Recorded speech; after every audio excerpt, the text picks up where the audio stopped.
Great, thank you. All right, I'm going to get started because we've got a lot to get through and I want to make sure we have plenty of time for everyone's questions at the end. So to kick us off, hello, my name is Alana Williams. I'm the Restore Grant Manager at Zero Foodprint, and I'm also joined here by Jamie, who's our grants manager. She's going to be helping facilitate questions at the end. So basically, I'm going to present on the program for probably about 25 minutes, and then we'll have a Q&A at the end. But feel free to pop your questions in the chat as they arise, and then we'll just answer them all at the end. And we're going to try to start with questions that are kind of broad and could apply to anyone. And then if you have really specific questions about your application in particular, we'll stick around for a little at the end, but you're also welcome to email us after this and we can chat more then. Lastly, this meeting is also being recorded and it will be posted online on our website. So if you know someone who had to miss it, you can always send it to them and you can find it later if you want to reference it for any reason. Okay, so to start, I want to talk a little bit about our organization in general, Zero Foodprint. We are primarily a climate organization, and we like to say that we are working to change the way food is grown in order to restore the climate.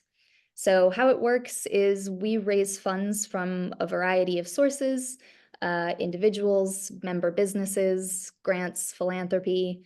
Any business can contribute.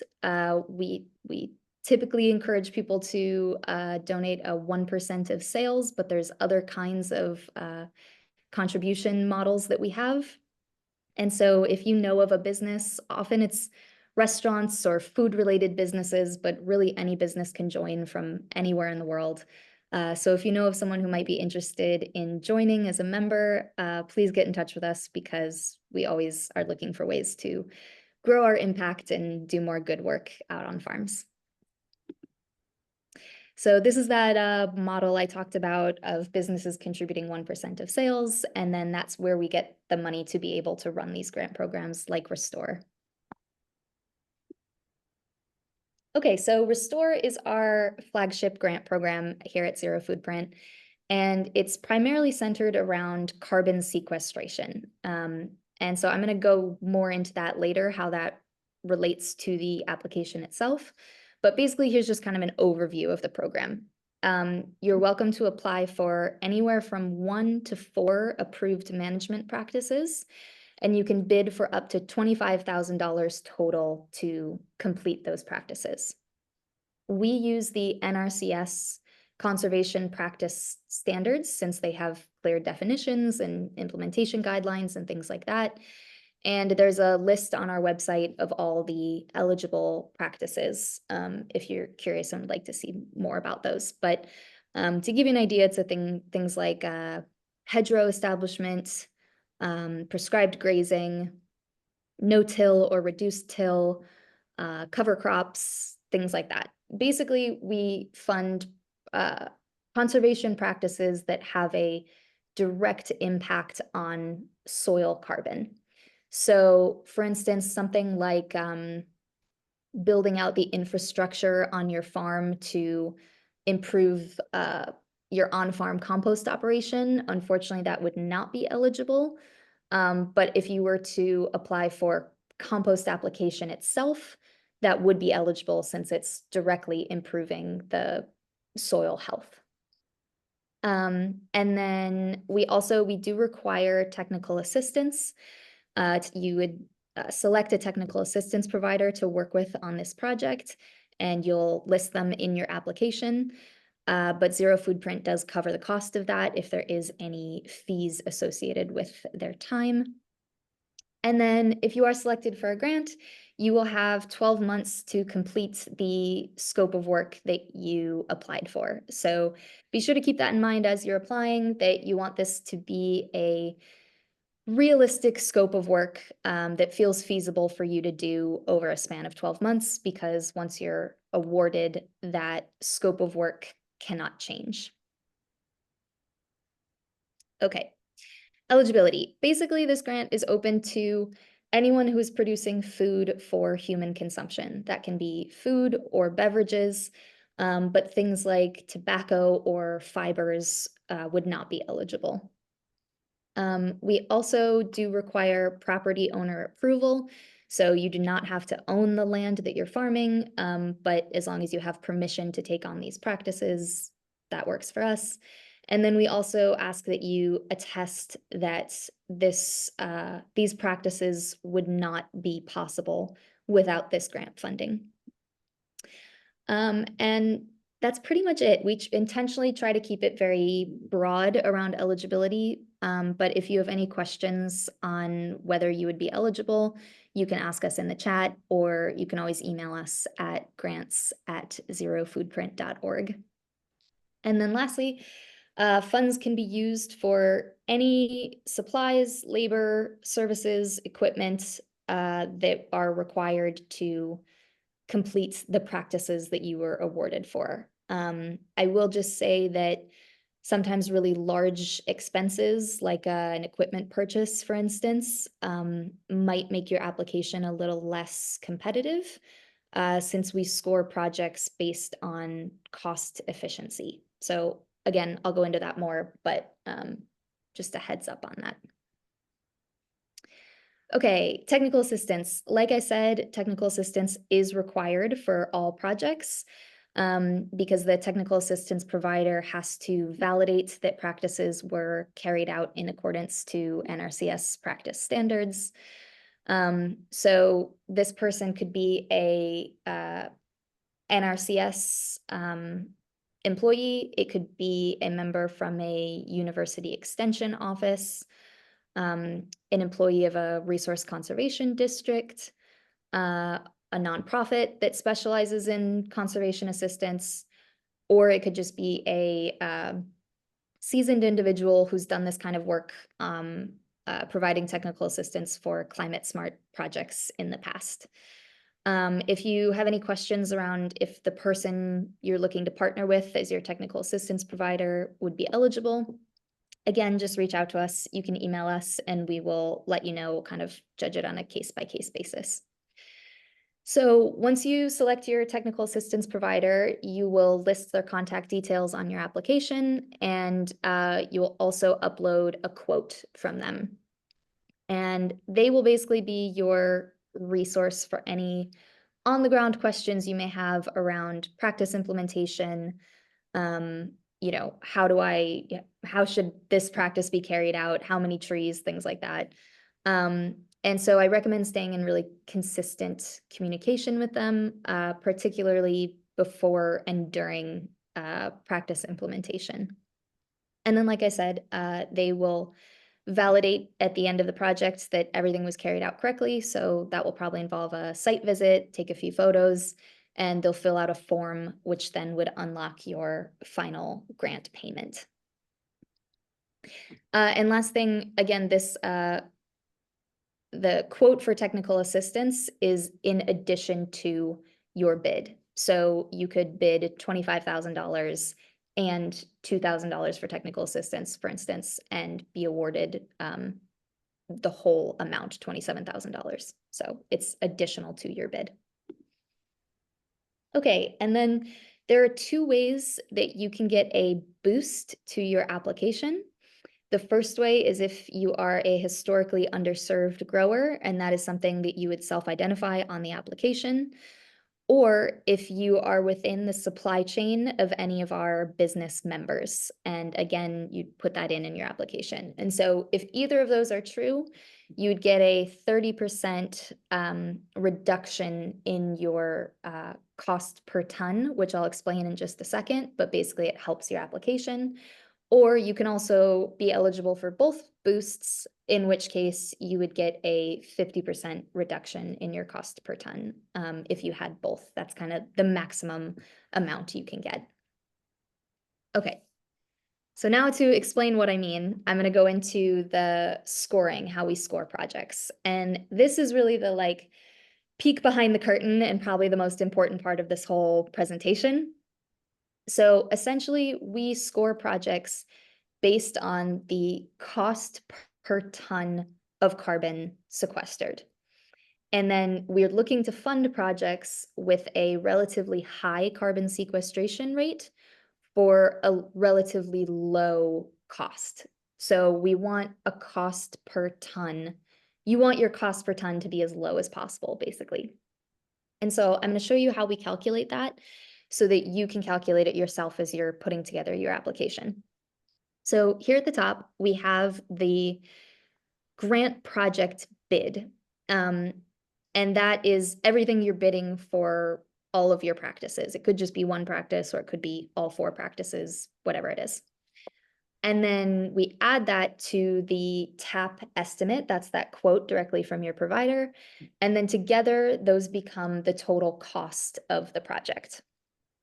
And then we divide that by the total amount of CO2 sequestered. So we use an online tool called the Comet Planner to model how much carbon would be sequestered if you were to implement these practices on your land. And that Comet Planner tool is linked in the application itself. So you should have no problem finding that, and I'll go over how that tool works later on in this presentation. But basically, once you know what practices you're looking to apply for, you would input those practices into the Comet Planner, and it will output a CO2 rate per year of doing that practice. And then we take that number from the Comet Planner and we multiply it by the practice lifespan on the back end. So you don't have to worry about that part, but basically some practices are found to have longer lifespans. For instance, something like planting a hedgerow sequesters carbon for a longer amount of time than a cover crop, for instance. So we take the whole project lifespan into account when we calculate the CO2. And then essentially we divide the total project cost by the total CO2 across the lifespan of the project. And that's where we get the cost per ton of carbon. And then we use this dollar amount to rank projects from the lowest cost per ton to the highest cost per ton. And we award projects that have the lowest cost per ton since they are the most cost effective for us as an organization. So to show you some examples of this, this is a example cattle ranch, and they are applying for the maximum amount of $25,000 plus $2,000 of technical assistance.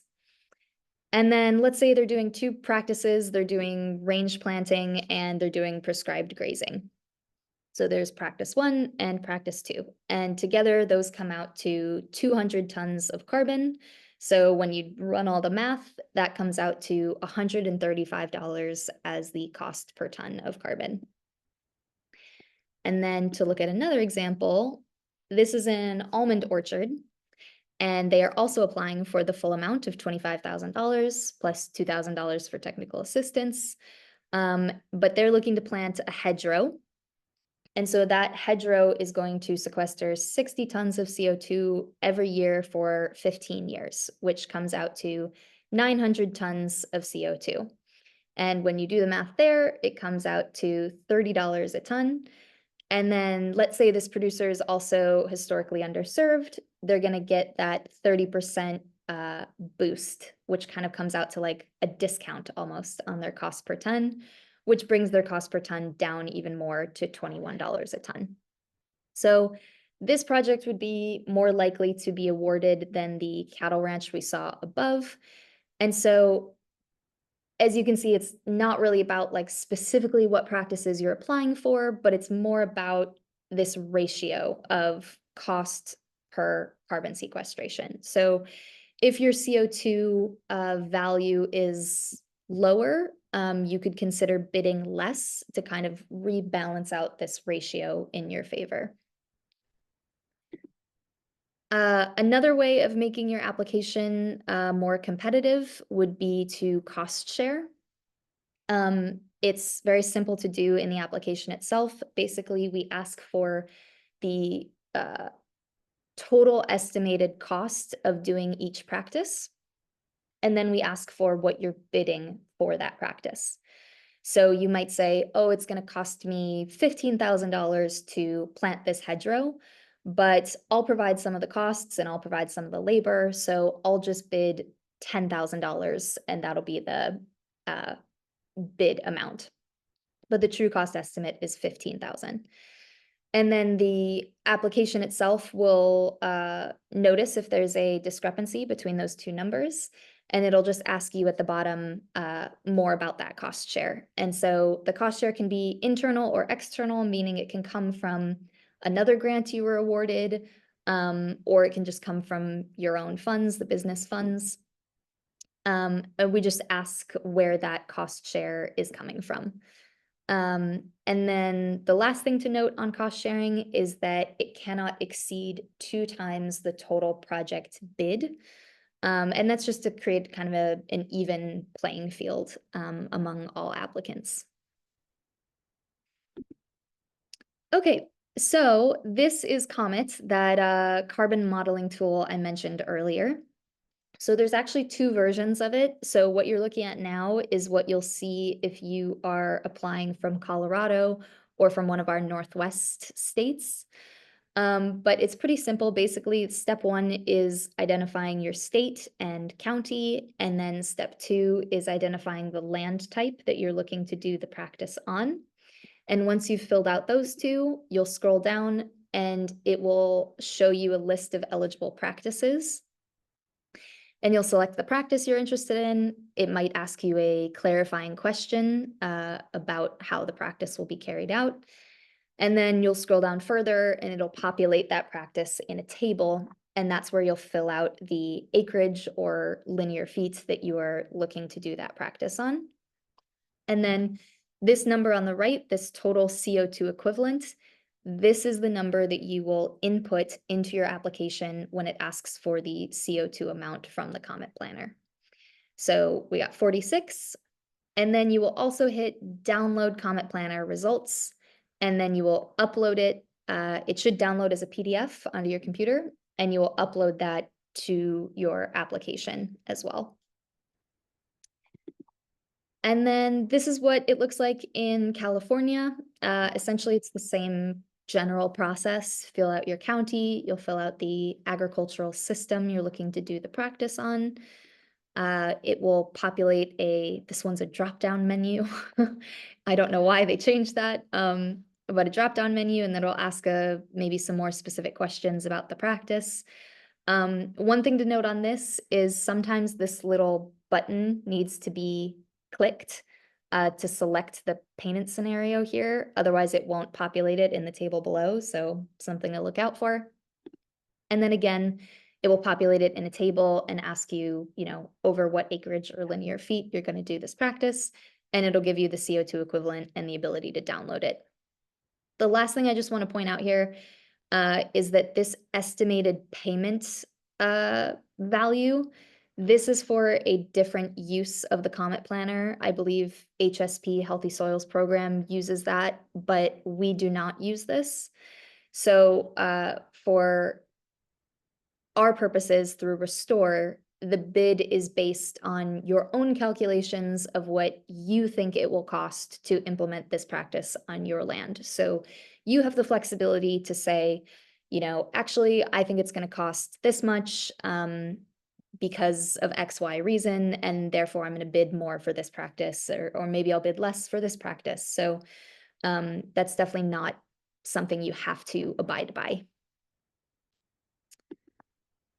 Okay, so if you're applying for compost, there's a few different ways of applying for compost depending on what you're looking to do. So it gets a little granular here if you'll stick with me. But basically, if you're in California, there are standard CDFA application rates for compost, and they are built into the Comet Planner tool. So it might say compost on annual crops, 3 to 5 tons an acre or 6 to 8 tons an acre, something like that. If you are looking to apply for compost that falls within that application rate, then you can apply using the Comet Planner tool I just mentioned, and nothing changes for you. If you're looking to apply compost on rangeland at a much higher rate, we allow applications to we allow applicants to select the Riles and Silver rate, which is not a practice listed in the Comet Planner. So you do not need to use the Comet Planner. We have a separate way of calculating the CO2 for this practice. You just need to say how many acres you would like to do this practice on. And then if you are outside of California, or if you're within California, basically anywhere else has to apply for a custom application rate of compost because it's not in the Comet Planner in other states yet. So instead, you will use a separate compost calculator that is linked in the application, and it's going to ask you some questions about the compost you're going to be using. So like the C/N ratio, the carbon percentage, the rates you're looking to apply it on, things like that. And a lot of that can be found in the technical data sheet of the compost, which the vendor should be able to provide for you if you tell them, this is the type of compost I'm looking to apply. And I'll show you what that compost calculator looks like in a second. But the last thing I just want to mention here is that if you are applying for purchased compost in California, it must be purchased from a CalRecycle approved facility. And we have a list of those in the application itself, so you can double check if your vendor is on that list. Okay. This is what that compost calculator looks like. Essentially, you start by identifying what type of climate you're in. If you don't know, you can put in your zip code and it'll tell you. And then it asks you how many acres you're going to spread over, how many tons per acre. If you don't know in terms of tons per acre, there's a calculator that can help you based on bulk density and things like that. And then it asks for a C/N ratio and the carbon percentage. Again, these should all be found on the technical data sheet of the compost. And then it will give you this page, which basically says the amount of CO2, both per acre and in total. And then you'll download this here and upload this to your application. Okay, and then lastly, we ask for a few identification numbers as part of the application. So I just wanted to go over this really quick. Basically, you will only have a Farm Service Agency number if you have received government funding in the past, something like EQIP. And so if so, you can visit this link and you should be able to find your FSA number pretty quickly. If you have not received government funding and don't have one, that's totally fine. You can just leave that question blank. It's not required. And then your APN number stands for your assessor parcel number, and everyone should have one. It's for the actual fields that will be receiving at least one practice through this grant. And to find that, you can generally go to the website of your county assessor's office and search your address and find out the APN. But if you have any trouble finding either of these, feel free to reach out to us. We can generally help. Okay, and then lastly, I just want to go over a few milestones to be aware of. So the window to apply closes on midnight of October 8th. And then decisions will be sent out probably around mid-November. We plan to sign contracts with awardees by mid-December. And then that will unlock your first grant payments, which is 50% of the grant. You get that upfront as soon as your contract is signed. And that allows you to go away and actually start on the practices. And then from there, it's kind of up to you. When you get your second grant payment, you basically prompt us by filling out a progress update form saying, okay, I've done this much and here's where I'm at and I'm ready for my second grant payment. And then we will review that and approve it and send out the 30% of your grant. And then finally, once you have finished all your practices, your technical assistance provider will come out and validate that everything looks good. And once we approve that form, you will get the final grant payment, which is 20% of your grant. And then it's not common, but if soil testing is required for you, we will make that clear in the award email and contract, and that will be kind of an ongoing process to do that. So I think the last thing I just want to say before we dive into questions is that the next round of Restore is set to open around late spring, early summer of next year. And so if you're not awarded this round, you will have the option to basically copy your application into the next round, and you can make edits and tweaks and update it, and then resubmit more easily for the next round if you would like. I also recommend subscribing to our newsletter, since every once in a while we have additional funding opportunities that might be based on geography, where you're located, or something like that. And it's just kind of a good practice to make sure you're in the loop on all those. So we don't send too many emails, at least we try not to. So I think it's definitely worth it to sign up for that, which you can do on our website. All right, and from there, I'm gonna open it up to questions. So we have a bunch of questions in the chat, so I will start with those, and then we'll kind of see where we go from there. So one question, and actually I didn't know the answer, because I do know we share this like presentation on our website, but if someone wanted to just get the slides, is that something that you could? Okay.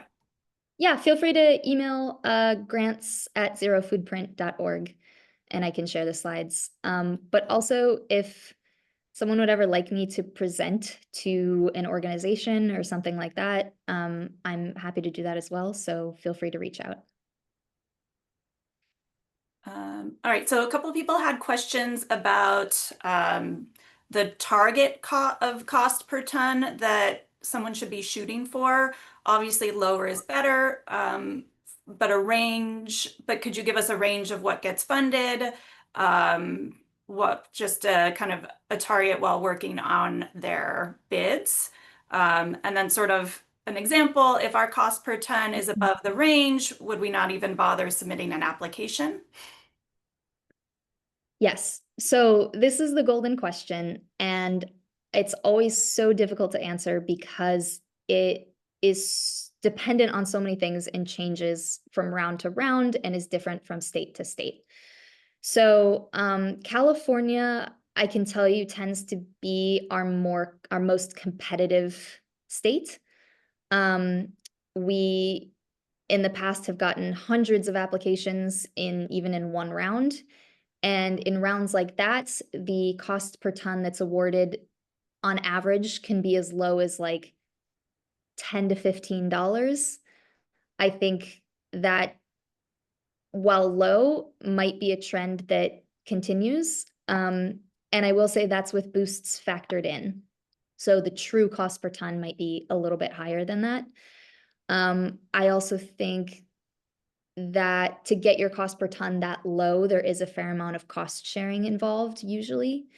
And oftentimes we see people have success applying for practices that have those multi-year, like longer lifespans.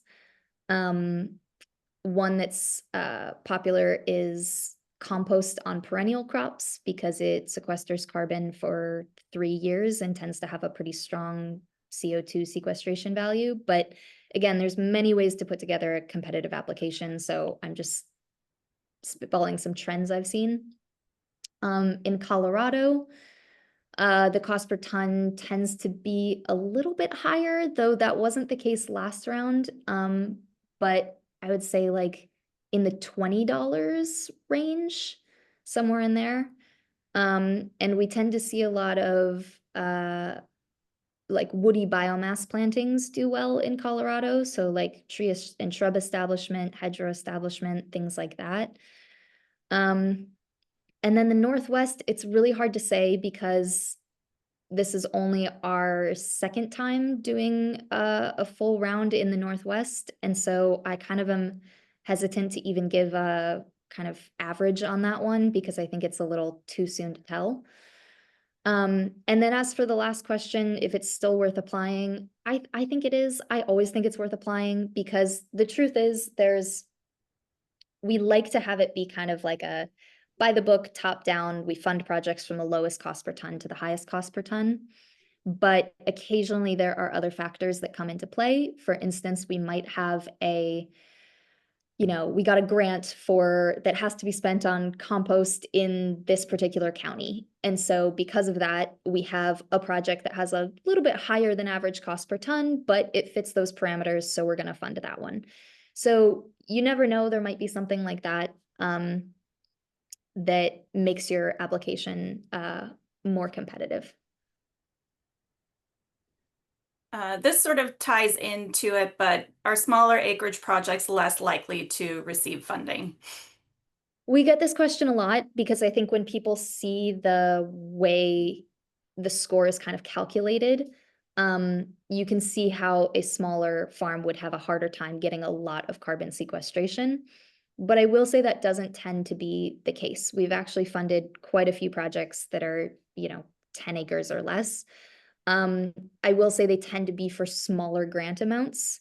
So, it might be $5,000 instead of the full $25,000 or something like that.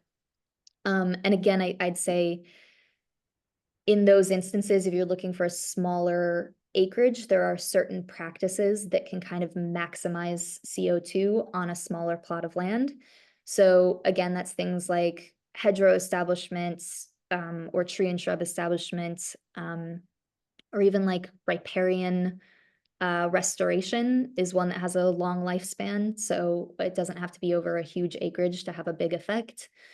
So yeah, I think there's a little bit of kind of like angling things to make a smaller application competitive, but I promise you it's absolutely possible. And this also sort of ties into it. And I wonder if there's an adjustment like with NRCS. I don't know if you know. Say it again. And adjustments to what? Yeah, I'm not exactly sure the context here. Olivia, if you want to jump in and clarify what you meant. Yeah, I just know some friends who do NRCS stuff and have smaller acreage. Like last year, they introduced a new, I don't know if it's just like an extra calculation they do. It sounds like it's probably not applicable to what you're doing, but they have an extra like calculation that makes it so that on smaller acreages, like their acreage counts for more, so they're able to get certain amounts of money. But it sounds like it Okay. doesn't make sense in this context. Yeah, that's interesting. If you care to send that to me, I'd be curious to look into it. Yeah, Because sure. Yeah. we are always like, at being a small organization and a small team, we're always happy to like adjust things as new science comes out. Yeah. So if Yeah. there's like solid basis for, why CO2 should actually be differently, we're always happy to hear that. Yeah.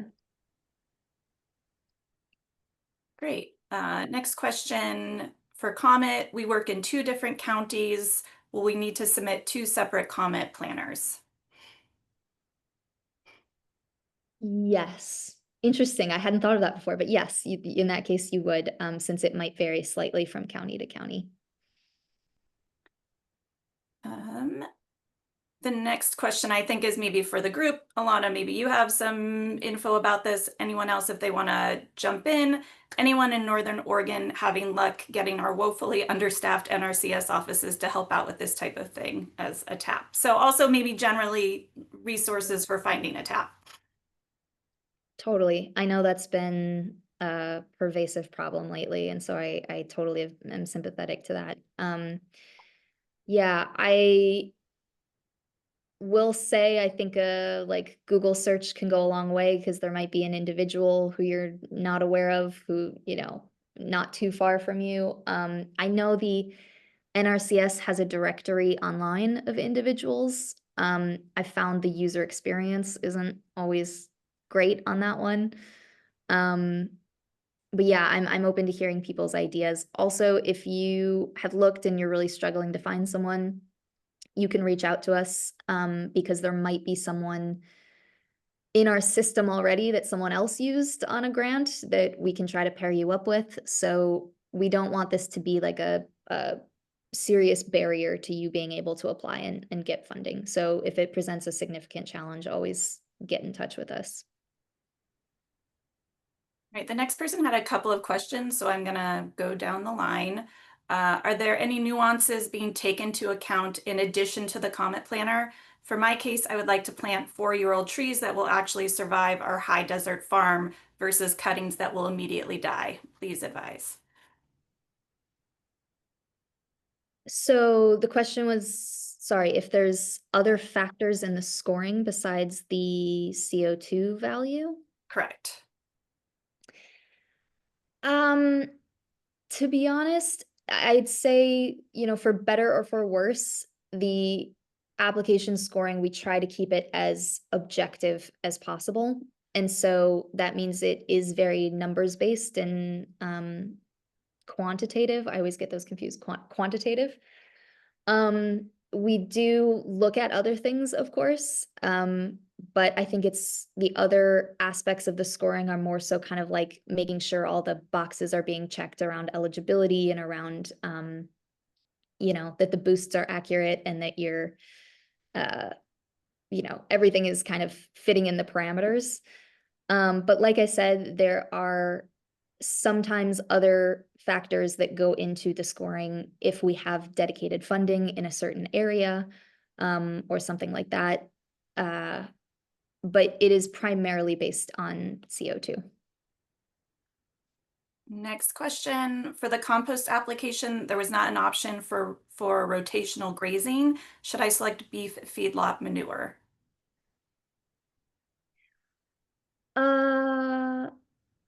Maybe get in touch with me after, because I'd like to see what this person is looking at in the comment planner. They may have selected nutrient management rather than compost, but I'm not totally sure. So I'm happy to take a deeper dive after this call.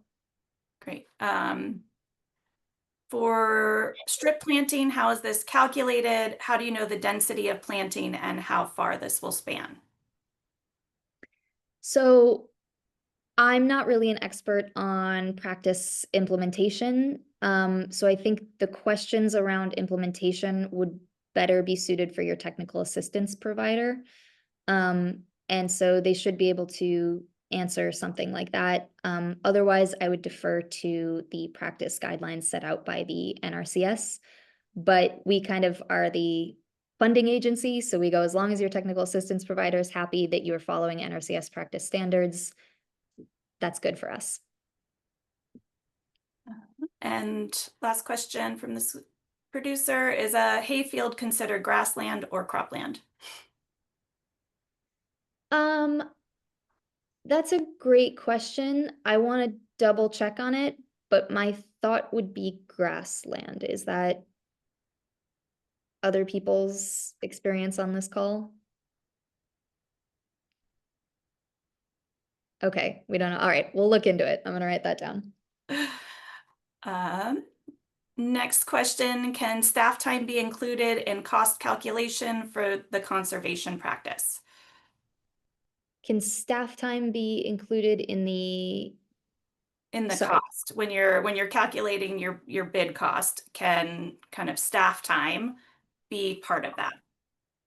Yes. So yeah, I think my brain was going straight to like labor costs, but I think what they're asking is slightly different. But yes, any costs that are required to complete the practices, and if that includes staff time, then yes, you can factor that into what you're bidding.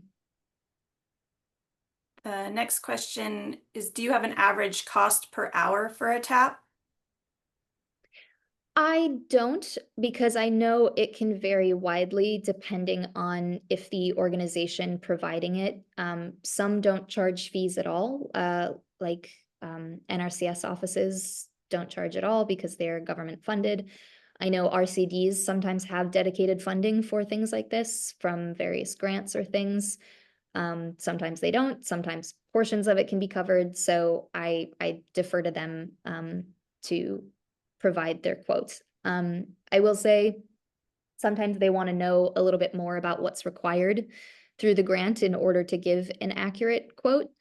And so if that is the case, I'm always happy to get in touch with them directly and share a bit more about kind of the reporting requirements and things like that. So, yeah. Thanks. Next question, is the money allocated to states differently? Yes. So we raise money from our member businesses, like I said, and then also grants and things. And we try to keep funds local to where they were raised. So by that, I just mean California funds stay in California, Colorado funds stay in Colorado, and same with the Northwest. The next question, is there a minimum average required to get a grant? Which I maybe am taking, is there like a minimum amount of funding for a grant or a minimum request? But Denise, There's you mean something else, feel free to hop in and clarify. There is a minimum grant request. It is $1,500.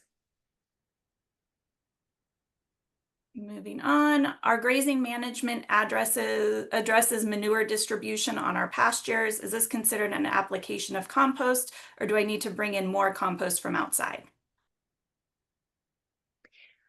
So my understanding, again, not a conservation practice implementation expert, is that manure and compost application are separate practices. So I know nutrient management is typically defined as reducing fertilizer inputs and replacing them with another kind of natural fertility amendment like manure or like compost. So I would think that might fall under the category of nutrient management. If it was finished compost, then it might be considered on-farm produced compost, which is also eligible through this grant. But ask your technical assistance provider to make sure that you are applying for the correct thing and that you have a solid understanding of what the practice is you're applying for. Next question, how much funding is available total? Give me 1 second. I'm gonna stop sharing and do a little back of the napkin math across all states.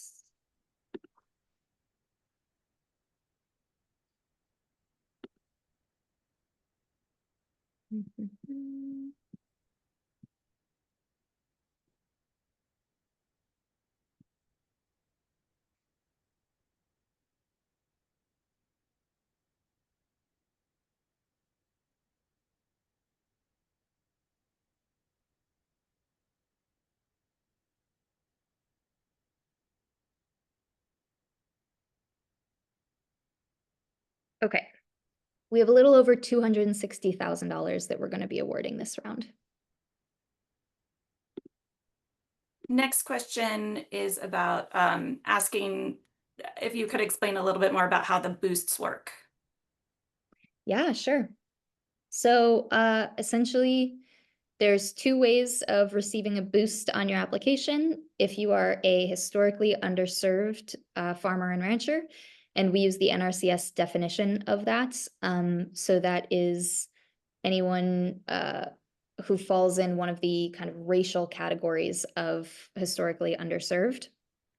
And if so, you get a 30% reduction of your total cost per ton. The other option is if you are within the supply chain of a member business. So we list on our website, there's a directory of all of our participating businesses. We have a fair amount spread out across the 4 states we work in, a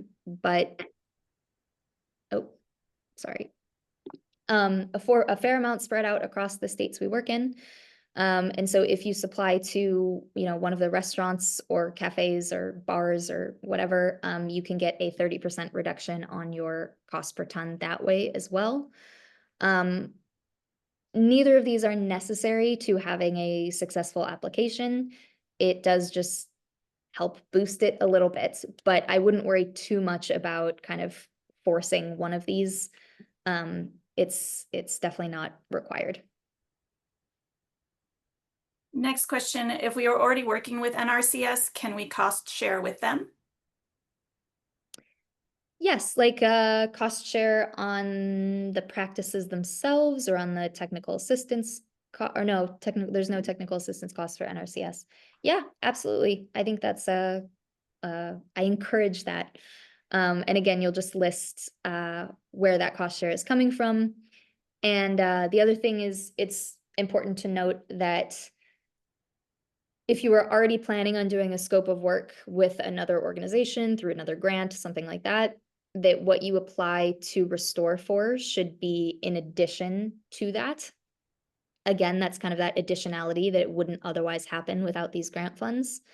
But for instance, if you were already going to apply 10 acres of compost, and then, you know, if we gave you $5,000, you'd be able to apply compost over another 10 acres or something. That additional amount, additional acreage would be eligible for restore, and there might be some kind of like economizing of the costs of doing so if you already got the spreader and already got the, you know, all the equipment needed and things like that. So I'm going to read this next question, but Dawn, if you want to clarify, feel free to unmute yourself. If you replace an annual cropping field with trees, does this lead to a higher CO2 than putting the same trees into a pasture? Is this how Comet calculates the CO2? I don't know is the answer. If you've found that to be the case by inputting tree and shrub establishment over the two land types, then yeah, I defer to Comet on that one. They provide a whole like giant spreadsheet of how they have done all this calculation and what the science is based off of and things like that. I know they're always updating it. It's definitely not a perfect science. It's just the best modeling tool that we have. So yeah, if you have questions on that, I think there's an email you can even reach out to someone who works for like the Colorado State University who puts together the tool. They're usually pretty responsive, so it can be interesting to learn more about how it's calculated.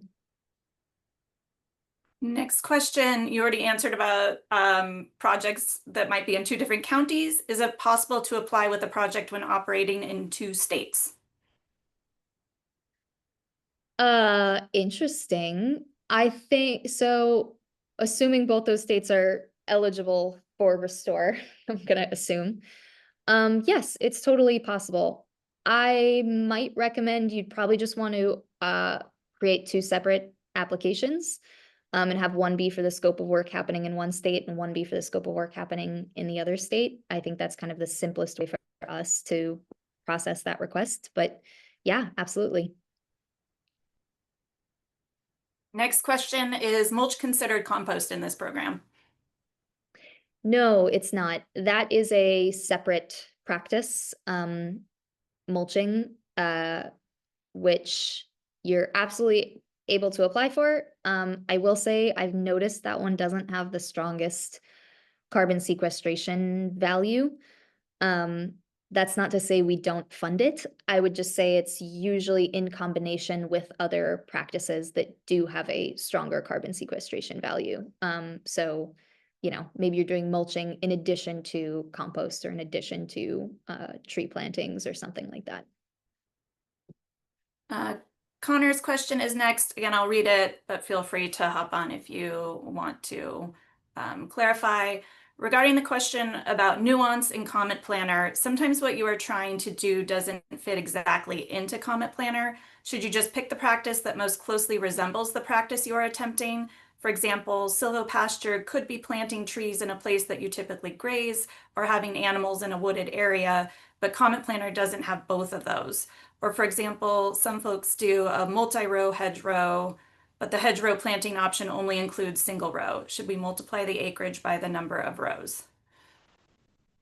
Yeah, these are great questions. So I'm really reticent to say just apply for what feels closest because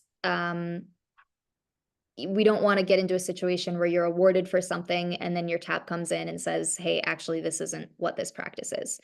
So I would really recommend talking to your technical assistance provider about this exact thing and saying, hey, this is what I'm thinking of doing. In your professional opinion, would this count as silvopasture? And should I apply for it? This is how I'm planning on doing it. And we'll defer to them. The hedgerow example is a great one. I know I've gotten this question before, and to be honest, I forget the exact answer that I found. It took like a few hours of researching and emailing people. So if you want to follow up with me after, I can look at exactly how we dealt with that in the past. But it's a great question, and it's something I should know. So thank you for bringing that up again. I'm gonna have to refresh my memory.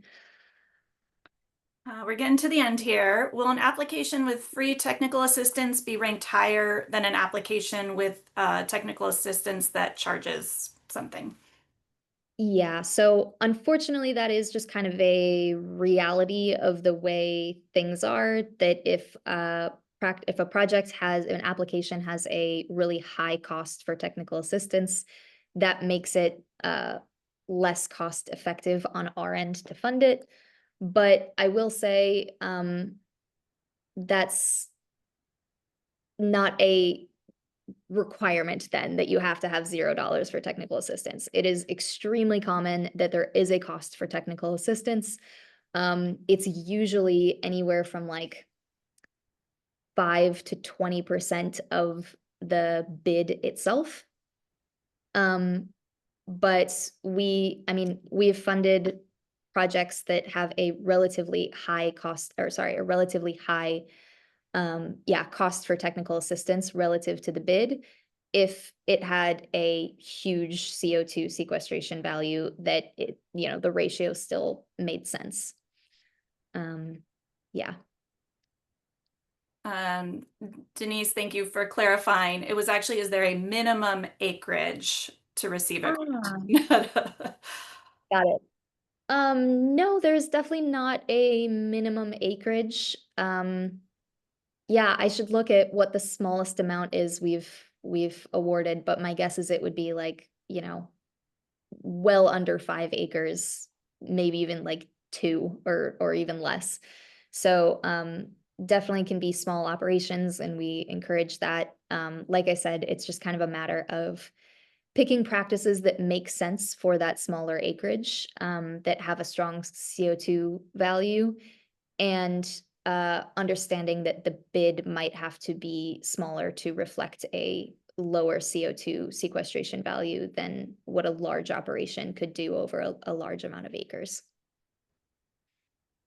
The last question here from Greg. Greg, I might have you just unmute yourself and maybe talk about ask your question rather than having me read this. If you're still here.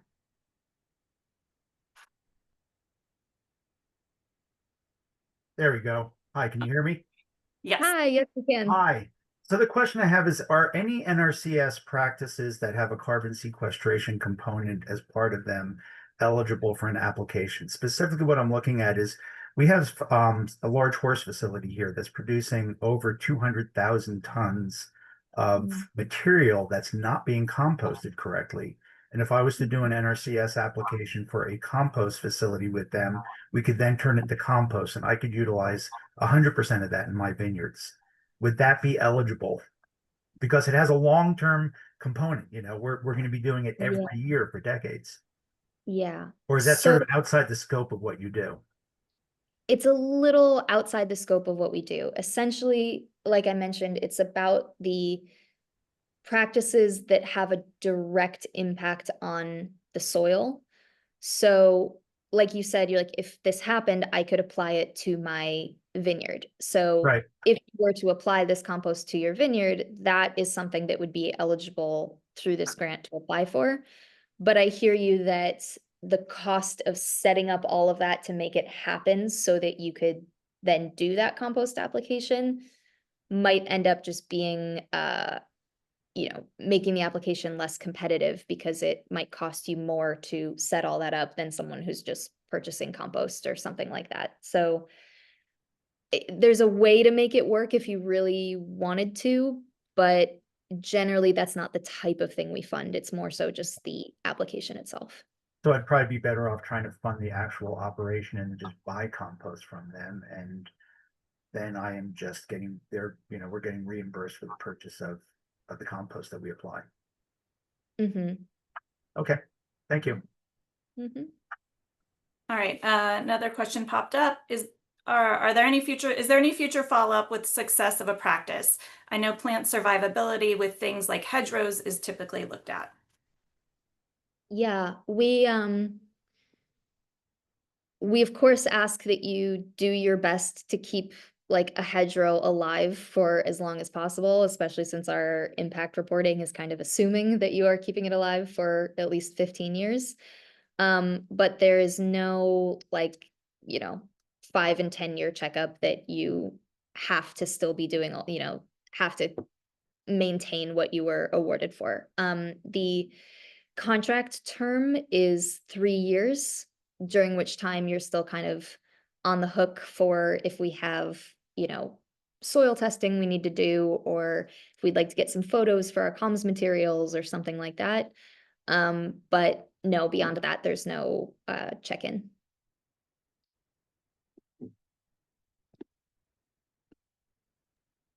All right, those are the end. That's the end of the questions in the chat.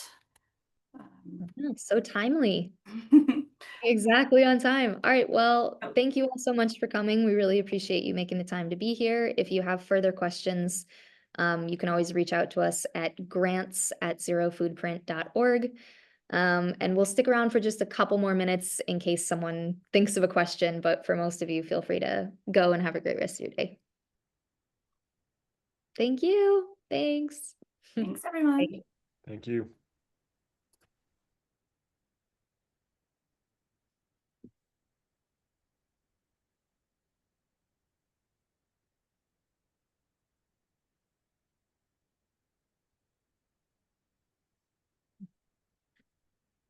All the thank yous in the chat are so sweet. Thank you. Thank you. Bye. Have a good one. Bye. All right. No further questions? Doesn't seem like it. Just the thank yous. All right. The recording will be posted on our apply page of the website. So that's zerofoodprint.org/apply. Oh, quick question. Where can I get the recording for future reference? Yep. Oh, sorry, you read that. I'm like, looking in different places, not paying attention. All right, I'm going to go ahead and stop the recording. All right. Sounds good.